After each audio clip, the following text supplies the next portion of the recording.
سبق نمبر 2، مفرد حروف بلا ترتیب۔ یہ سبق اچھی طرح یاد کریں۔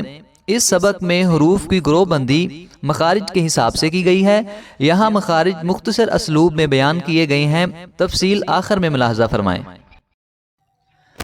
حمزہ ہ حلق کے آخری حصے سے ادا ہوتے ہیں۔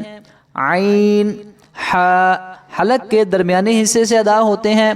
غین خ حلق کے ابتدائی حصے سے ادا ہوتے ہیں۔ قاف کاف زبان کی جڑ اور تالو سے ادا ہوتے ہیں۔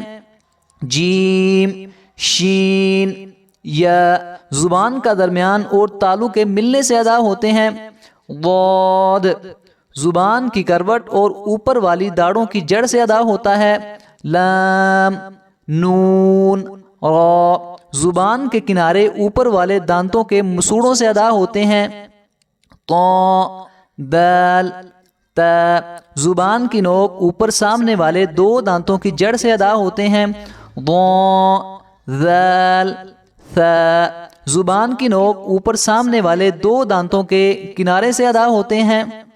صاد ز سین زبان کی نوک سامنے اوپر نیچے دو دانتوں کے اندرونی کنارے سے ادا ہوتے ہیں۔ فا با میم واو یہ چاروں حروف ہونٹوں سے ادا ہوتے ہیں۔ الف منہ کے خالی حصے سے ادا ہوتا ہے۔